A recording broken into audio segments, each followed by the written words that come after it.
These stocks are moving the most today, Deere, Foot Locker, Morgan Stanley, Applied Materials, Palantir, and more stock market movers. Stocks posted modest gains Friday, a day after the S&P 500 specs plus 0.34% closed at its highest level since August 2022 as Wall Street cheered progress in U.S.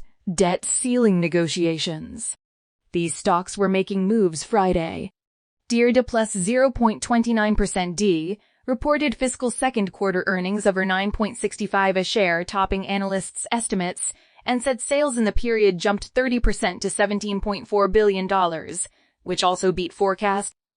Deere shares rose 3.4%.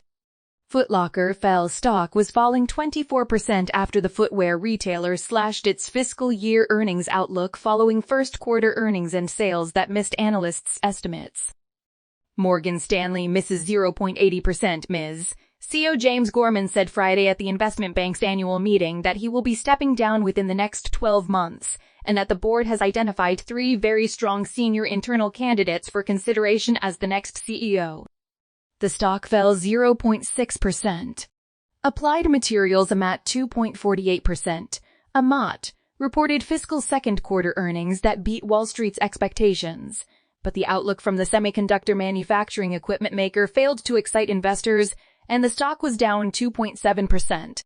Applied Materials said the major consumer electronic markets, including CEs and smartphones, have remained weak.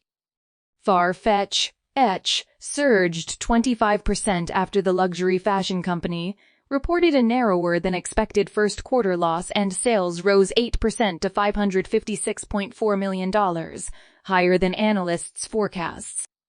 Shares of Palantir Technologies plus 0.13%. Platar rose 4%. The stock gained nearly 15% on Thursday after Cathie Wood's ARK Investment disclosed that several of its funds on Wednesday purchased a total of 1.26 million shares in the analytics software company. ARK purchased another 287,000 Palantir shares on Thursday. American depository receipts of Alibaba fell 1.6%, extending losses from the previous session when the ADRs declined more than 5% after the Chinese e-commerce giant said it would spin off its prized cloud division.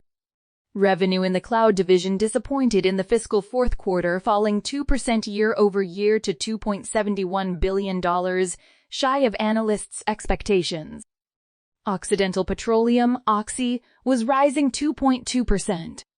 Berkshire Hathaway, bought about 3.5 million shares of Occidental at a price of $58 on Tuesday, Wednesday, and Thursday, raising its interest to 217.3 million shares, or 24.4% of the company, according to filing released late Thursday. First quarter sales of $4.49 billion at Ross Stores rose from a year earlier, but the off-price retailer said same-store sales for the second quarter and fiscal year would be flat from the year earlier periods. Ross shares declined 2.4%. Walt Disney shares fell 1.4% after the entertainment giant said it was dropping plans to build a sprawling business campus near Orlando. Josh D'Amaro, chairman of Disney Parks, Experiences, and Products, said in a memo to staff that the company no longer plans to build the Lake Nona campus due to considerable changes that have occurred since the announcement of this project, including new leadership and changing business conditions. Thanks for watching. Please like, share, and subscribe.